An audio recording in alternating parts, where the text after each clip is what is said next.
一つはというか一番大事なのは、自分が伝えたいと思ったことしか話さないので、自分が伝えたいと思ったことをまず話すから、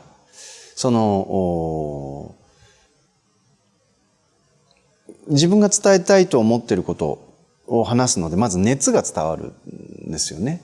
で、必ず、これはストーブでもヒーターでもそうですけど、熱源がなければあったかくないんですよ。だから、わかりませんけども、なんか私の話を聞いて、心の中に熱いものが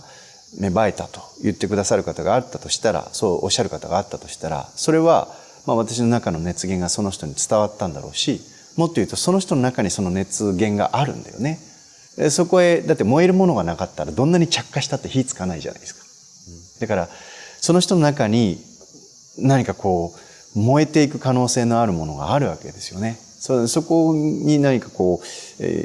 火がついたっていうことなんだと思うんです。だから私の中にもその熱源があるし、燃えていく原材料があるし、それは相手の中にも原材料がある。それがない人は当然こちらがどんなに何か話したり、テクニックを使って着火させようとしたっても、そもそも火がついて燃えないものにはやっぱり燃えないですよね、それはものはね。だから、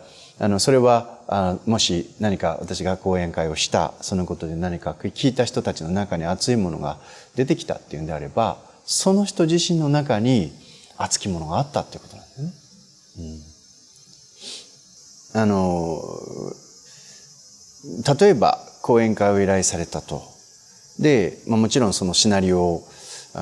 大体どんなことを、その講演会を依頼してくださった方がこういうテーマで話してくださいとお題があるので、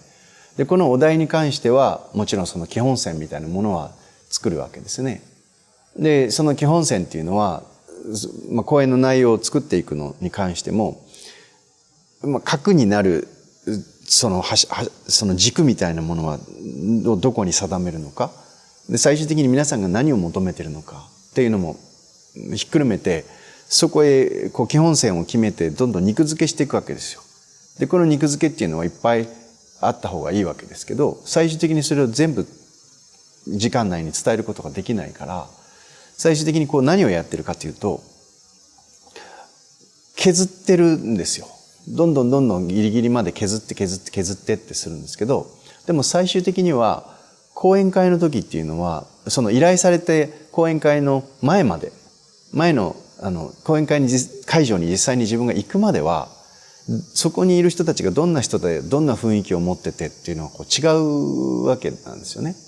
で、いろんな講演会一緒に付き添ってると分かると思うんですけど、団体によってとか全く違うんですよ。違う雰囲気を持っていて、違う空気感を持っていて、違う文化を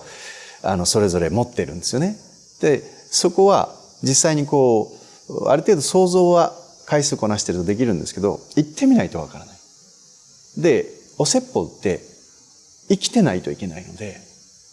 その過去に作ったものは過去に作ったものなんですよ。どんなに準備してきても。だから基本的にこういうお題をいただいてお話をするっていうことは頭の中にあるわけですけど、で、それに向けてもちろんそのパワーポイント等もある程度作るわけですが、現場に立った時に皆さんの雰囲気とか顔とか表情とかいろいろ見て、で、そこで、この人たちが今必要としている例、この人たちに伝わる例え話っていうのは、今自分が用意してきたものと違うなと思えば、それはもう変更しちゃうわけですね。なので、こちらが当然テーマに沿って伝えたいこと、イコールでも皆さんにとって分かりやすいというか受け入れられる、響くことっていうのをもうその場で探りながらやっていくっていう感じです。で、そんな言い方するとちょっと乱暴に野蛮な人に思われるかもしれませんが、私はいつでも言ってる通り、自分が空手をやってる時のと同じような心境で講演してるんですよね。それは相手と戦ってるっていうんじゃなくて、普段いろんな技を練習するわけですよ。突き、蹴り、突きにしたって中段突き、下段突き、鍵突き、そのストレートもあればアッパーもあればっていうね。で、膝蹴りもあればっていうね。だけど、試合の時って、こういう順番でって手が決まってるわけじゃないじゃないですか。でそれと同じですわ。生き物なので、みんな生きてるわけですから。で、その場その場に合わせて、自分がこれまで練習してきた技の中で、どういうものをどういう組み合わせで繰り出していくのかっていうのは、決まっているようで決まってないっていうことですね。その場その場に合わせて。だから、PDF というかね、パワーポイントを用意してきて、実際それもほとんど捨てて、その場でアドリブで喋るっていうこともあったり、それというのはそういうことです。常にお説法っていうか、人と人と対話しているわけなので、一方的に私が喋りたいことを喋ってるっていうことじゃなくて、対話をしてる、対戦してるっていう感覚なので、もうその場その場に合わせて、その人たちに合わせて、一番その人たちに話が届くようにっていうことをその場でやるがゆえに、一緒についていくスタッフはっていうこともあるかもしれませんけど、結果としてそのようなもう生きたライブなので、講演をねそうやって、本当に試合に出ていくような感じで話してます。